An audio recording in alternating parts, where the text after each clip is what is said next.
ભરૂચ શહેર C division પોલીસની સતર્કતા અને સંવેદનશીલતાનું વધુ એક ઉદાહરણ સામે આવ્યું છે। જાડેશ્વર પોલીસ ચોકી પર એક જાગૃત નાગરિકે રસ્તા પરથી મળી આવેલું એક પર્સ પોલીસને સોંપ્યું, જેમાં રોકડ રકમ અને અગત્યના દસ્તાવેજો હતા।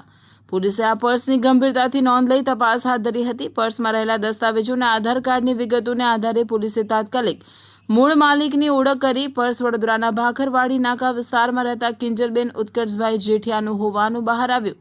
પોલીસે તેમના સંપર્ક નંબર મેળવીને તેમને જાણ કરી જાડેશ્વર ચોકી બોલાવ્યા હતા।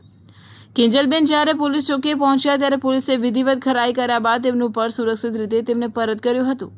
પોતાની ગુમ થયેલી રકમ અને કિંમતી દસ્તાવેજો પરત મળતા કિંજલબેન ભાવ વિભોર થઈ ગયા હતા અને પોલીસની આ ત્વરિત કામગીરી બદલ તેમનો આભાર માન્યો હતો। પોલીસની આ ઉમદા કામગીરીએ ફરી એકવાર સાબિત કર્યું છે કે પોલીસ ખરેખર પ્રજાનો મિત્ર અને રક્ષક છે। સામાન્ય જનતાના ખોવાયેલા સામાનને શોધીને તેમને પરત કરવાના આવા કિસ્સાઓ સમાજમાં પોલીસ પ્રત્યેનો વિશ્વાસ અને સન્માન વધારે છે। નાગરિકોએ પણ પોલીસની આ સરાહનીય પહેલને બિરદાવી છે।